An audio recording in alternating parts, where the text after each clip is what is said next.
जीवन की कठिन परिस्थितियों में, जटिल परिस्थितियों में या फिर तकलीफ, दुख, परेशानियों, कठिनाइयों और जटिलताओं की परिस्थितियों में धैर्य को बनाए रखना भी एक साधना है। सामान्यतः इस साधना को अधिकांश जन कहाँ निभा पाते हैं?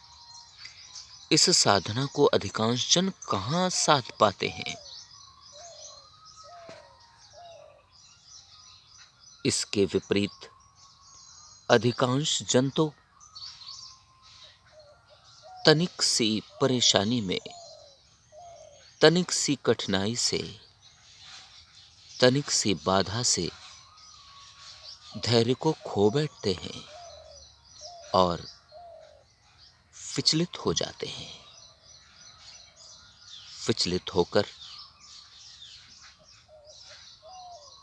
अपनी राहों की सफलताओं की संभावनाओं को वे खुद ही खो देते हैं। जो जन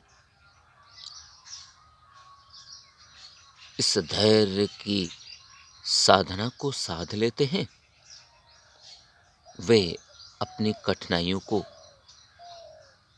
जटिलताओं को आसानी से पार कर जाते हैं।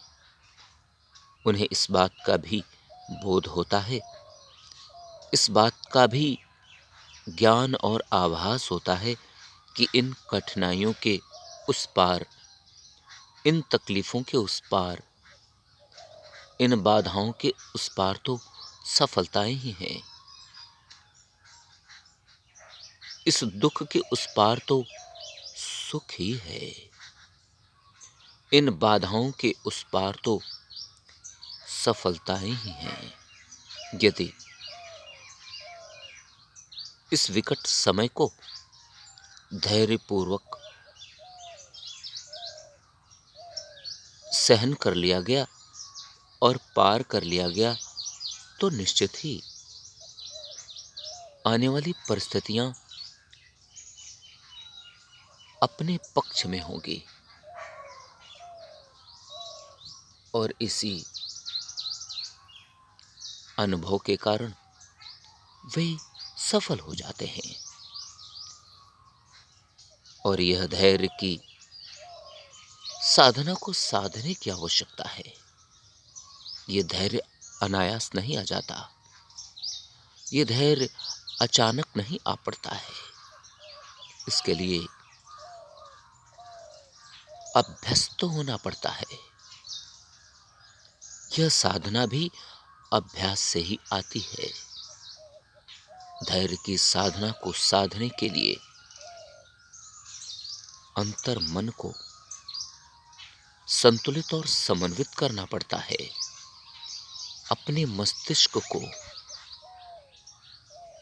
संतुलित और समन्वित करना पड़ता है और अपने मस्तिष्क को परिपक्व करना पड़ता है। शनैः शनैः जब ये प्रयास होते हैं, तभी यह अभ्यास हमारे जीवन में बढ़ पाता है।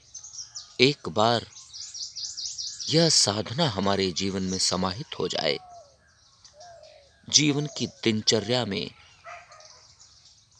जुड़ जाए, मिल जाए, घुल जाए, फिर सभी जटिलताएं, सभी कठिनाइयां, सभी परेशानियां और दुख आसानी से पार किए जा सकेंगे।